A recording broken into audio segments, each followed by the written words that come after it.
गांव के शांत माहौल में सजीव की नई नई शादी हुई थी। उसकी पत्नी राधा सुंदर, समझदार और बेहद सुलझी हुई लड़की थी। सजीव का छोटा भाई अर्जुन अभी कॉलेज में पढ़ रहा था और शहर से छुट्टियों में गांव आया था। राधा और अर्जुन के बीच शुरुआत में केवल सामान्य बातचीत होती थी। राधा उसे बड़े भाई की तरह समझाती, पढ़ाई पर ध्यान देने की सलाह देती। पर धीरे धीरे अर्जुन को राधा की मुस्कान, उसकी ममता और पल उसके आसपास रहने का बहाना ढूंढने लगा। राधा को भी अर्जुन की मासूमियत और परवाह में कुछ अलग एहसास होने लगा। मगर वो जानती थी कि ये रिश्ता समाज और रिश्तों की सीमाओं में बंधा है। एक रात बारिश में बिजली चली गई और अर्जुन राधा के पास रहा। शादी के 2 साल बाद राधा अब पूरे परिवार की जान बन चुकी थी। उसका हंसमुख स्वभाव और हर किसी का ध्यान रखना बनाता था। अर्जुन भाई अपनी पढ़ाई खत्म कर चुका था और घर लौट आया था। इस बार वह बदला बदला सा था, गंभीर, शांत और कुररफ उलझा हुआ। राधा ने महसूस किया कि अर्जुन उसके सामने आने से कतराता है।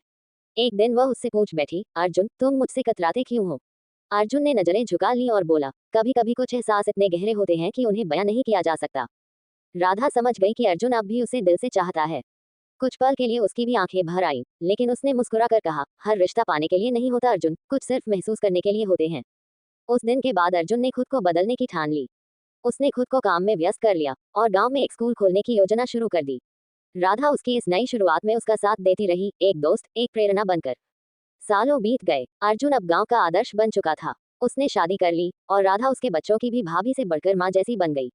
उनका रिश्ता समाज की परिभाषाओं से परे, आत्मा से जुड़ा हुआ था, जहां प्यार था पर हदों के साथ।